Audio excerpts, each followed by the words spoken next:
It is publicly available online. Everyone tries to protect their information. I overload systems with all the incorrect information I can give out. So unless it's something where it really needs my social security number, I will just pump bad info into anything I'm filling out a form for. And as a result, if anyone tries to search for me, like on the actual entry that should be me, there's incorrect birthdays, incorrect addresses, incorrect jobs, incorrect everything. Just nothing is accurate on there. 4 phone numbers, never had them. Um, that's very smart. I'm very proud of that fact. So today, I am chatting with my friend Molly, who makes a webcomic. All right, makes 2 webcomics, but one of the first ones that were made was the novel she was working on, trying to basically test the story through another medium. So she's now building 2 versions of the same story in 2 very different mediums. That sounds fun to talk about, at least. Yeah. One of the nice things about posting online, instead of like posting for publication or anything, is I get to do serialized work. I think that serialized work is really fun. I love like TV shows where you get 1 episode a week instead of being provided a whole season that you have to binge lest Yeah. you get spoiled or something. So there's a school in my neighborhood, and a couple of the kids who go to that school live in my building. And so like a year ago or so, a couple kids went around the building asking for subscriptions for their school newsletter that they were writing. Okay. So now, like, every couple of months, we get a copy of their school newsletter delivered to our apartment. And That's it's the fantastic. sweetest thing in the world.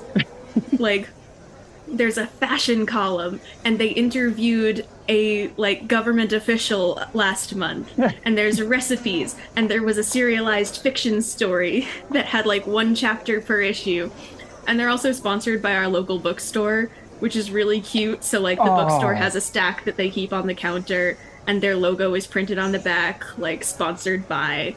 It's adorable. It's one of my That's favorite so things good. about living here, because it's just like so sweet and community based. But so we got a bunch of issues of this, each with a chapter of this like serialized fiction story that was being written by one of the school kids.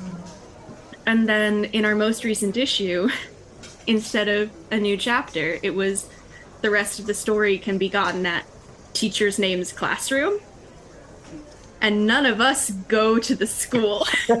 So we couldn't, we can't just show up at this middle school being like, hi, can we have the rest of this story? Because we're really invested in it now, a bunch of us in our 20s.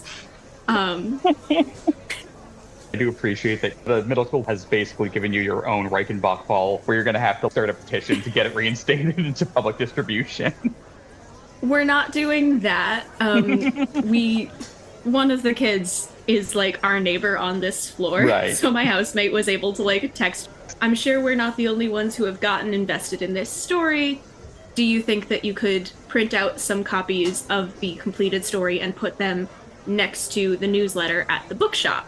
Nice. So that people who get the newsletter at the bookshop can also pick up the completed story when they do that. That's amazing. But we were all like actually invested in this fiction story. So serialized stories are very, very close to my heart. And I love that I am writing one.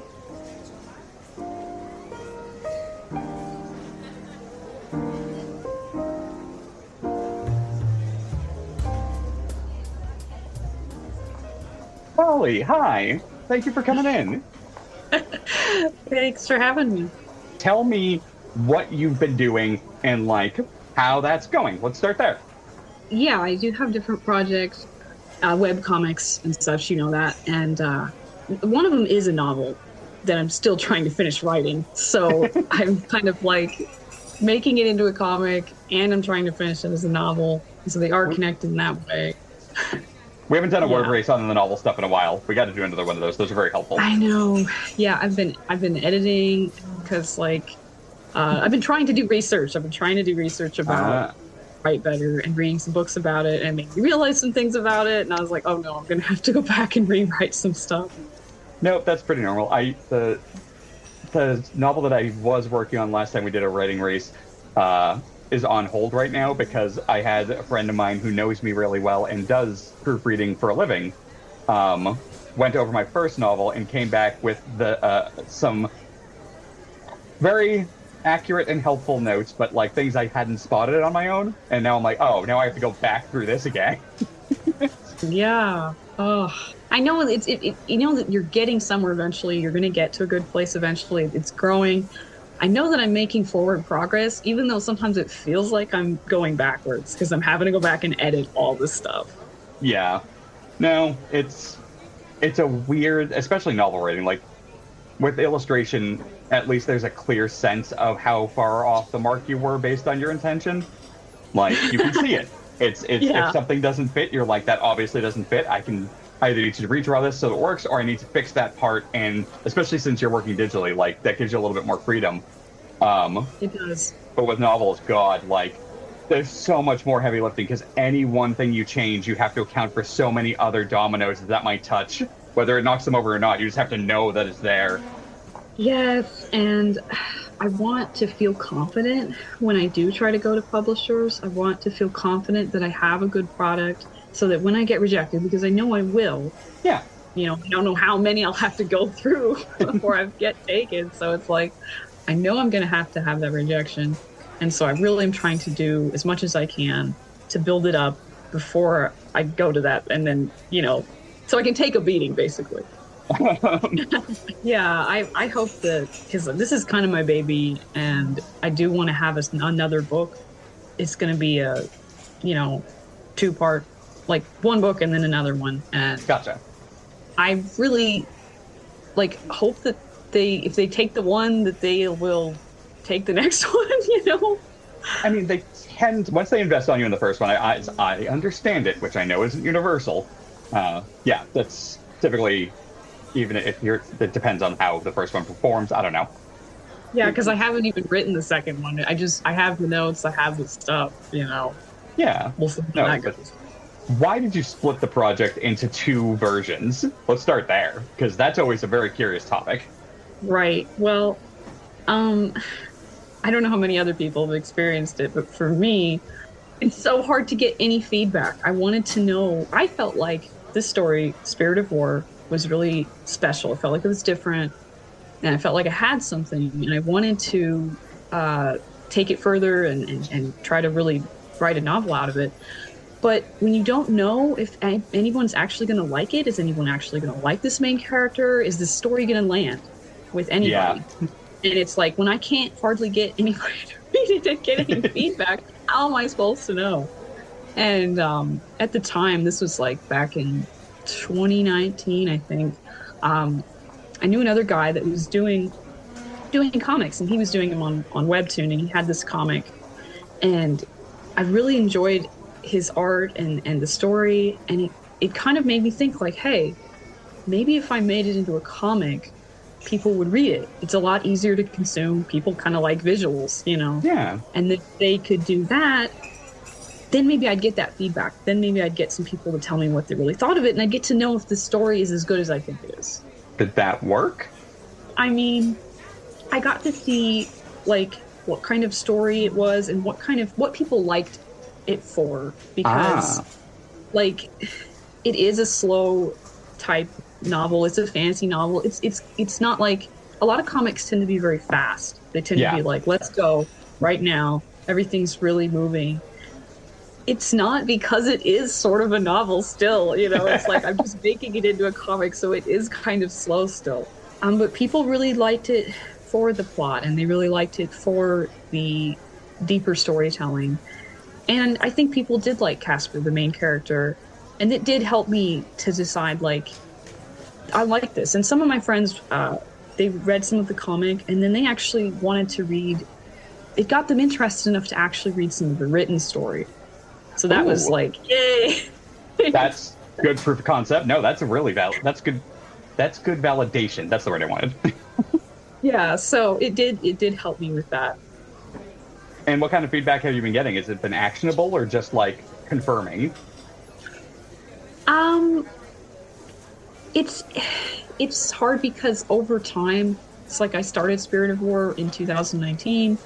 Obviously, we're now in 2025, and I haven't made anything for the comic in about a year because I Oh, realized I wanted to try to focus on the book and finish the book because I kind of did the comic thing and I got to see what people thought of it, and I'm deep enough into it. The comic is at what would be like chapter 22 of the book, and I started to feel like I kind of proved what I wanted to prove, that people are interested in this, and it's reached a point where it's so much work for me to make this comic.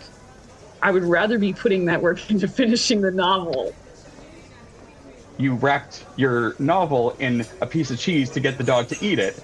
And then you're like, oh, okay, they do like it even when I take the cheese away.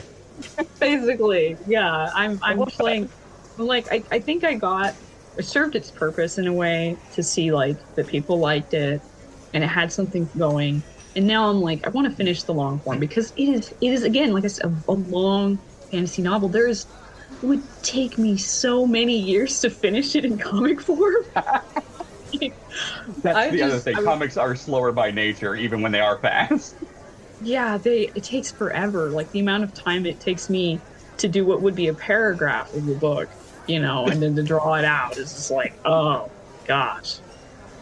Yeah, but I have two comics. So the one that's tied to the novel, I've taken a break on that, and I'm just trying to work on the novel. But it's one of those things where I had been doing the Spirit of War comic for almost a year, and I was managing to juggle that around. And then I had this idea for another comic, and I was like, I shouldn't do this. I shouldn't do two at once. This is a bad idea. But at the same time, I was like, I'll just do a little bit. I'll just do a little bit and just kind of play around with it. I'll just do a little bit. I'll just do a little bit of starting a second comic. Yeah, I can handle this. And anytime anyone says to me, like, they're already making a comic, they're like, I'm thinking about starting another one. I'm like, no, don't do it. I know you want to. I know how bad you want to. But it became huge workload. But the second one, I am still glad that I created it because unlike Spirit of War, Tower in the Sky isn't a novel. It is purely just a comic. Gotcha. So I just write the script for it and notes and stuff like that, and then I just make it into a comic. So really its only form is in the comic. And I'm hoping to try to finish it as a comic because that is its only form. Yeah, that makes sense. That's great. So that's currently what I'm working on right now is Tower in the Sky and trying to finish it. So you said it's a big fantasy novel. Mm-hmm. How big? Like, what's your word count at? It's too big. I know that like if you want to get into like the young adult fantasy novels, they say that you should only be around like 9K or whatever. That can't be right. Or Maybe I mean 90K? Okay, 90K, yeah. sorry. Yeah. Like 90K. And I'm already at that. I'm already at that and I'm only like 3/4 way through the book. Oh, yeah, no, when you get to the editing process, you're going to have to chop a lot of stuff out. I know, and I'm like, I know that, and I'm trying not to worry about it. I'm trying to just be like, you know what, it's fine. I'm just gonna write it, and who cares if it ends up being like 15K or something, and then I'll have to edit it. I'll just have to cut down. Yeah, no. So I did have it explained to me because my first draft of the first novel it broke like 105K. Mm-hmm. And when I first gave it to the person, they're like, okay, well, let's start this. I think they put it at like 75 to 85K is the actual break area. Again, agents taking a chance on someone new. They want the first book to be digestible enough that the size of it isn't already off-putting.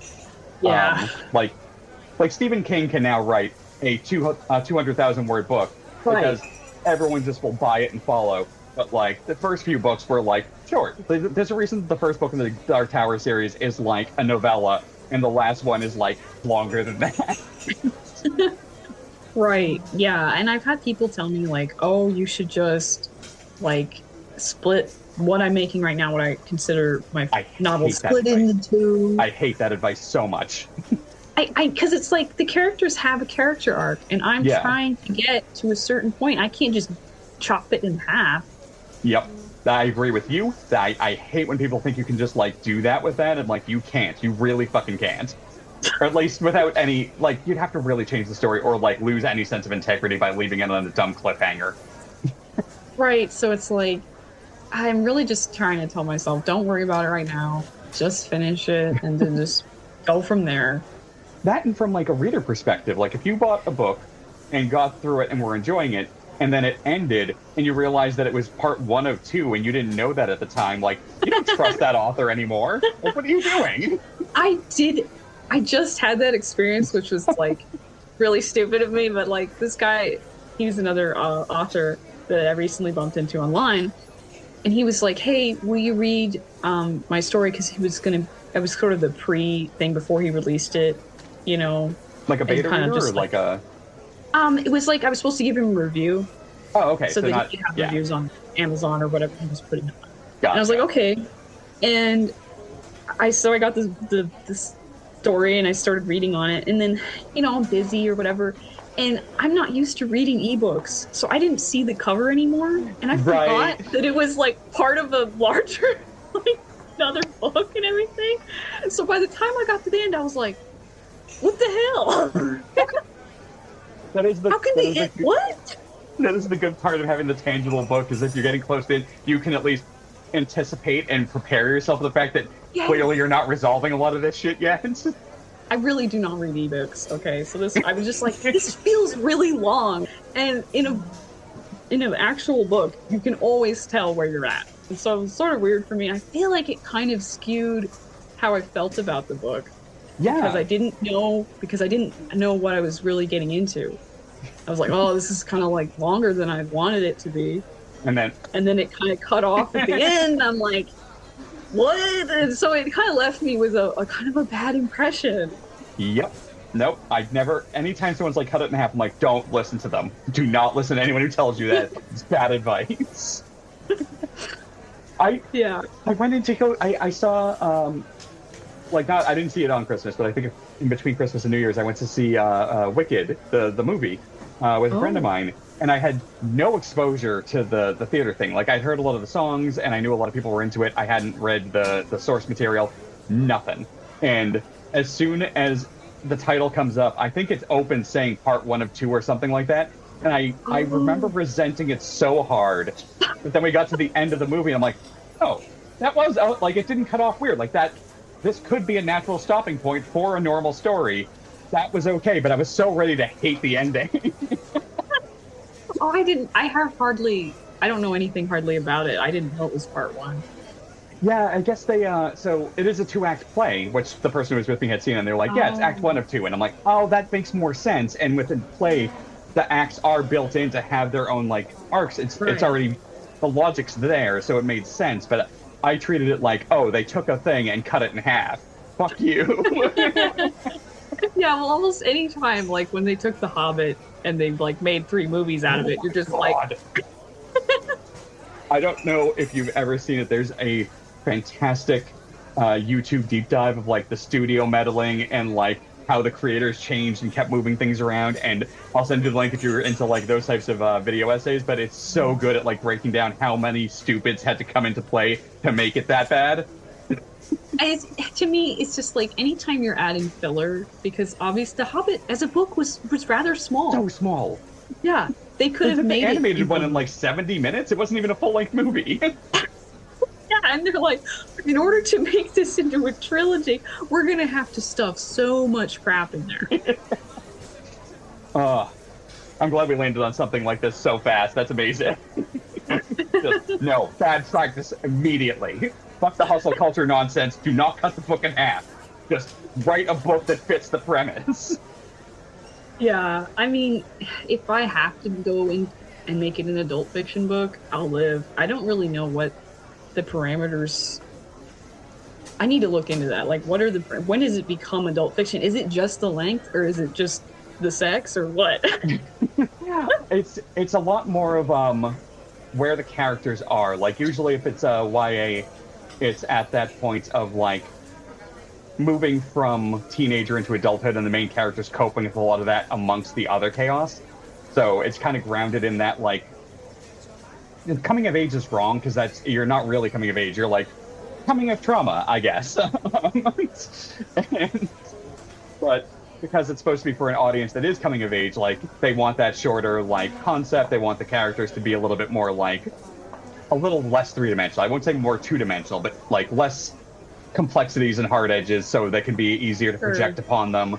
But yeah, once the story gets to a certain once the story gets to a certain length, or the character complexities or traumas get too real, like it starts steering away fast. Okay. So it's definitely another business decision more so than like a natural flow of how writers would interact with the world on purpose. Right. Yeah, I have a lot to consider in that way because I have the main character is only 19, and he is dealing with sort of trying to decide who he is and who he wants to be. That's a big part of the story. But the other, like, two main characters, the other two, because there's three POVs, they are more adults. Charlie's like almost 30, and Emma, I think, is like 26 or something. And so it's less of like the stuff that the young adult thing. Like they are going through more adult problems.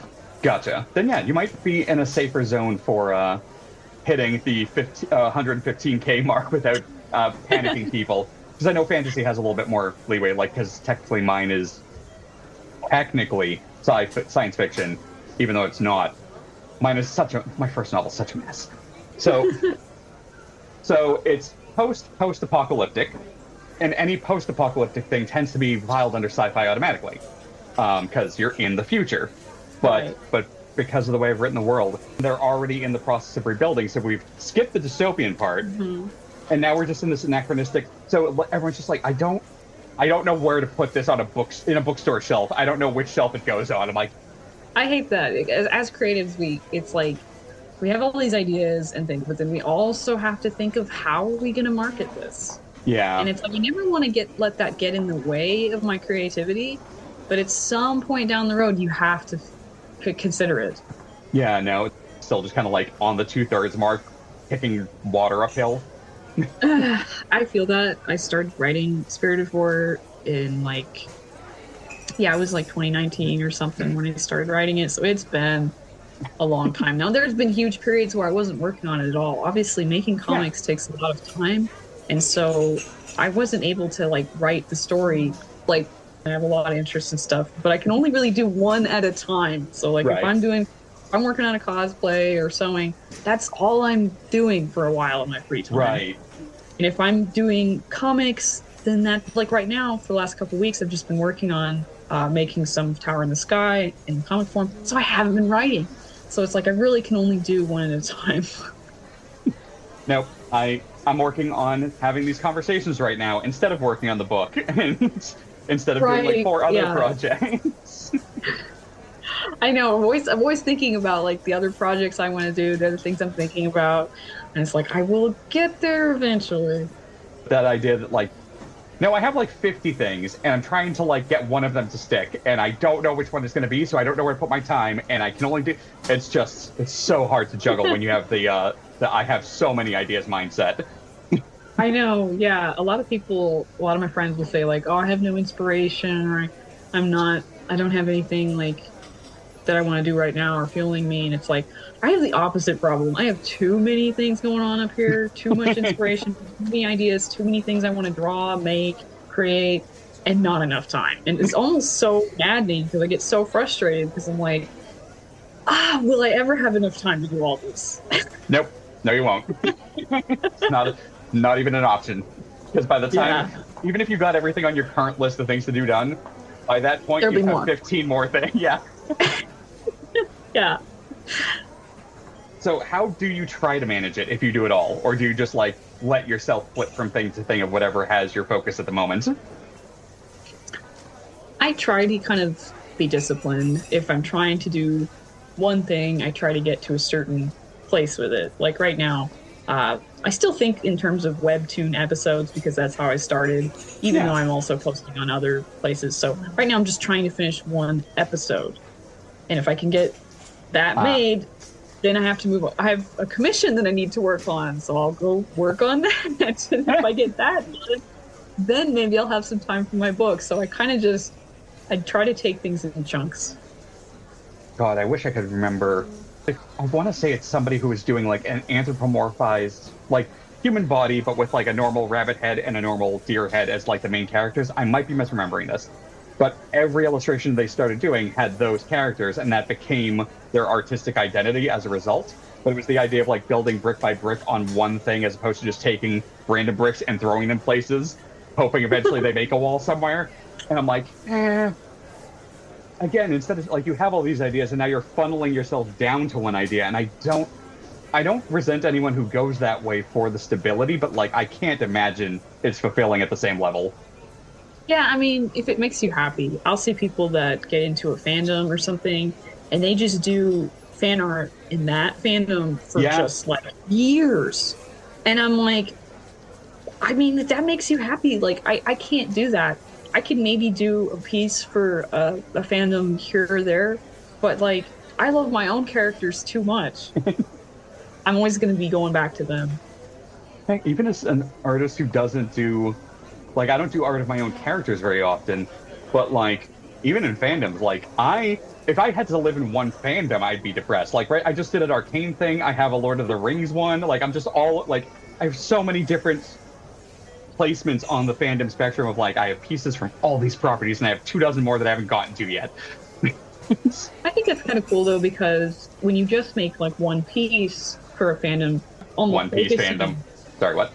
Not that way, but like you're sort of like focusing all your energy and all your best ideas into one piece of art instead of like spreading it all around. I don't know.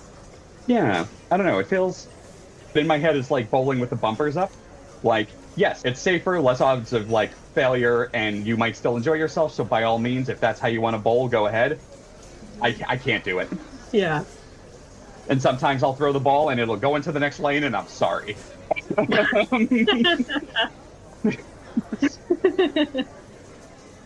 What's your plan? Like, so you have your pockets of attention shift, and you have all these things that you're trying to move forward piece by piece. Do you have a current structure, or is it sort of like whatever, when you finish a thing, do you just follow your attention to the next thing? Is there an order of operations? Like, how do you engage with this? There's mostly, for me, it's just a tier of what's most important to me. So like, I really want to finish my novel. That's a big deal for me. So that's always at the top. Like if I have time to work on that, I want to try to do that. So we should do some writer maces this month. Yeah, got it. We need to do that. But it's also very hard. There's art is sort of like I'll draw something and I know that it's good. I can see that it looks good. I've been doing art a long time, and I can show it to someone else and they will see that it's good too. But writing, it feels so much more complicated. Yeah. It's like, I don't know it's really hard for me to say, yes, I've done it. This is good. Because you're writing so much. You're writing paragraphs and chapters and pages. And it's like, it's hard because I'm constantly guessing myself, like, is this the right way to do this? Because there is like no anatomical like correctness to this paragraph. You know, this paragraph is just, this is just me taking the story a certain direction, and so many other people would take it a different direction.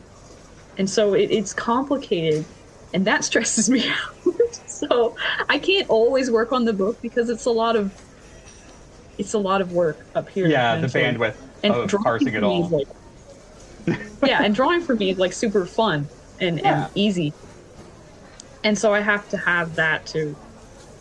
I have to be able to do some art. So I also try to like do that, work on the comic, other stuff like that, to keep me from just like getting really burned out. Yeah, no, that's fair. Because it's a much more narrow bandwidth eat up of like, nope, I can see what the next step's going to be and whether that's going to work, so I can steer before I get there. Whereas with writing, you're trying to account for so many unknowns simultaneously. You're communicating a bunch of stuff, but you have more information than another reader would be. So even though it all makes sense to you, you show it to someone else and they're like, right, but how did they figure this out? And you're like, oh shit, I didn't explain that because it was obvious to me. Yeah. I know it. And there's just so many things that I feel like I don't think of too, because I see it a certain way and like I'm here and I'm going to go there.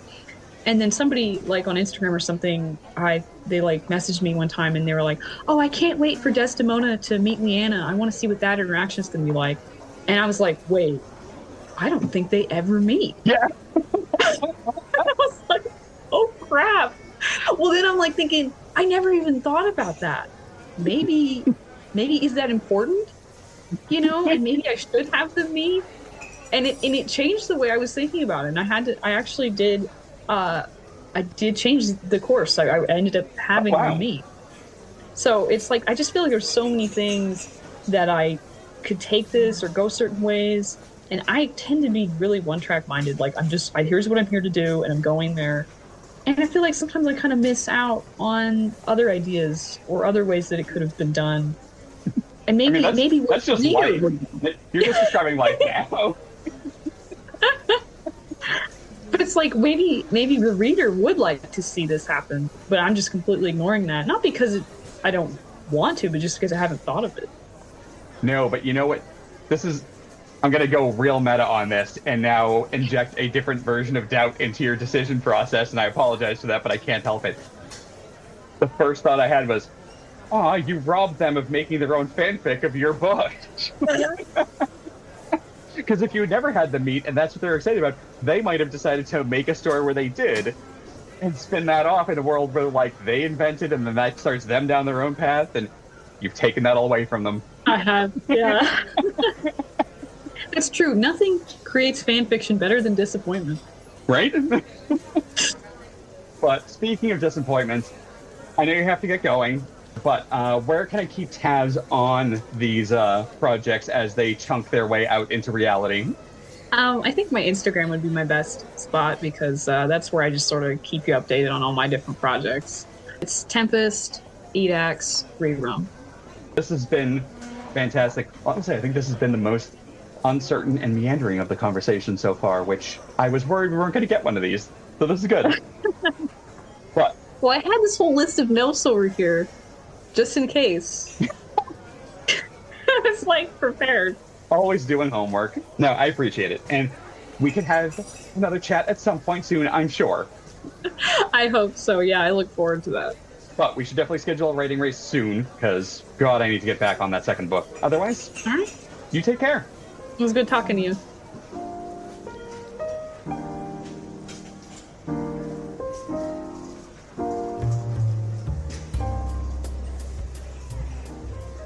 One of the big headaches Molly put the point on, but I've definitely experienced, is when you're working on a much longer form and you don't have anyone test reading, it can be...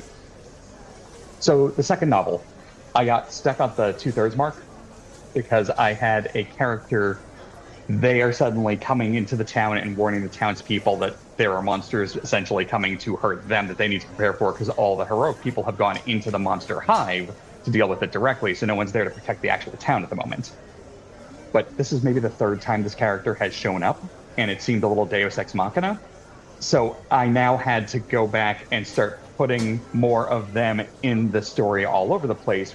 The number of things I've had to try to change has forced me to do a complete flat rewrite instead of an actual edit now. Yeah, no, you mentioned that, and I was like, I don't really get what that means. And then I kept writing my one, like, piece that's longer than a couple thousand words and went, oh, I get it now. And that's exact, like, I am a big proponent of writing serialized stories, partly because, like, I know that if I hadn't already posted a few chapters of this thing, I almost certainly would never finish it. Chapters do not come out nearly as regularly as they do in that school newsletter. But, chapters come out when I can. And part of what I figured out really early in writing it is I want to always have the next chapter written before I post one. Yes, that's huge. So you beta read this story for me. Thanks for that, by the way. I enjoy it. In your beta reading doc, you always have the chapter that I am about to post and the chapter that will follow it. And one of the main things that I ask from you when you are reading through it is continuity. Like, does the previous chapter make sense leading into the next one and the next one? Writing is a lot harder to know if the outcome you're getting is what you've intended. It's not like a drawing or a song where, like, you have an intention of what you think it's supposed to be and you can feel based on form, function, pacing. Like, there's so much subjectivity and nuance in writing where you could make a dozen mistakes and not realize that all of them are slightly off because you have nothing really objective to test it against. I appreciate that you very carefully avoided saying it's hard to know if your writing is right. Damn it. I sensed that I was about to say something. My alarm bell went off that you were going to shoot it down if I put it down there. So I felt the pause kick in. You still caught me. You can't escape. The only reason I caught you is because I have been avoiding it too. Okay. Because there's no way to say you can't know if your writing is right without feeling a bit goofy about it. Anyway, the reason I have posted the past 2 chapters has been because somebody left me some really nice comments on the first ones. And I went, oh, okay, people are reading this. People care about it. People are leaving, like, really thoughtful comments, noticing things that I've worked hard to put into this story. I want to write this next chapter for them. And I want for them to have more to read. And if I didn't have that, like, community interaction aspect of it, or the sense of, like, oh, people care about this, and I care about people, so we should all care about this thing together, then it would just be sitting on my hard drive forever. Yeah, that is one of the things I'm scared of with mine, is that they will just never go anywhere. But I think it is because I'm trying to work from a eventually I would like these to be published somehow mindset that there is a tension about missing a thread somewhere or having a loose end that was not intended, that a rewrite, you did not correct something that now contradicts more blatantly. That's a nightmare. Some friends in the writing community that I'm in were talking about, like, having separate editing phases versus editing as you go. Learning the term edit as you go was very relieving for me. Because for a while, I felt weird or, like, not guilty, but I felt like I wasn't doing the writing thing properly because I didn't really, like, edit. Like, I don't have a first draft, and then I step away from it, and then I come back and I edit the whole thing. I just write something, and I edit it as I go, and then I reread it, and I, like, fix things, and then I reread it again. And I don't... like, none of that is the editing process for me. I'm writing this thing, and if I see something, I'll fix it. So it's not that I don't edit. I do edit. I just edit while I'm writing, instead of taking a week away from it and then coming back to edit it later. I definitely do it mine in phases. But it's gotten a little iffy what order those phases happen in. I think it might also be another difference between, like, writing for publication and writing books as opposed to writing for fun and writing more short-form things. I definitely didn't treat the first one like it was to sell, which was its downfall, trying to go that route. Now that I'm rewriting it, it is interesting that my priority is now more on making the conflict dynamics more complicated, as opposed to, like, trying to fix the problems that made it unlikely to get picked up by an agent. How are you with getting feedback on your stuff? Like, do you I mean, you show it to me, but that's more seemingly for like glaring editorial reasons more so than like wanting feedback. I I disagree. I think the feedback you give me is like genuine feedback and helpful. I I don't write for like not public consumption because like the stuff that I do write is publicly consumed. Um but I don't write for publication. Right. I don't write for money. I don't write for anybody except for myself and like the online friends that I have made through writing, who I know are Gotcha. excited when I post something new. So I think because I'm not working through a publication house or any of those kinds of things, I don't need the same kind of feedback that somebody who's publishing does. Like, I don't have to worry about if my plot is gonna sell. So I Right. don't ask for plot feedback because I like my plot. I like where the story is going, and for what I write, that's all that matters. So the feedback that Yeah. I ask for and the feedback that I get from you and from other people that I ask to beta read for me is like understandability or comprehensibility, Yeah. No. coherency. Like, do these words make sense in this order? Because sometimes I have spent way too much time nitpicking my own word choice and I get too close to it. And then I forget that I'm referencing things that haven't actually been written yet. There have been a couple of times where, like, I have access to chapters that are written that you don't have access to, and I reference them in something you do have Ah. access to. So you have pointed out, hey, what the fuck are you talking about? And I have to go, oh, right, that hasn't actually happened yet. And then I have to switch the order of things a bit. Nice. I have almost the exact opposite problem. I will be in a scene, I'll see what's happening, I'll have no recollection, and I'll be like, oh, you know what this needs? And I'll put in like a half a sentence or a sentence. And then within 5 sentences, the same exact idea is in a different spot, slightly reworded. And I'm like, well, at least I agree with myself. I'm starting to wonder if I should have a separate conversation with you about potentially doing something serialized with the release of mine so it pushes me to keep a schedule of some kind. Could do. Hmm.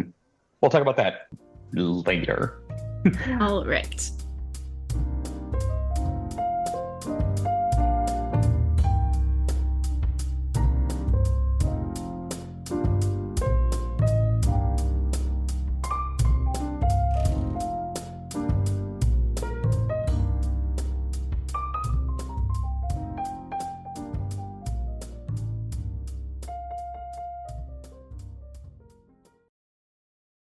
Nope, I got distracted by doing that and completely forgot the actual point I was going to make. Damn it. If you enjoyed this episode, we have plenty more, and you're encouraged to subscribe or follow. If you're curious, head to shadedareas.com for more information about the show and other projects related to us. If you're generous, head over to patreon.com/createartrepeat where you can support the show. Thanks for listening, and until next time, stay thoughtful, stay playful, and keep creating.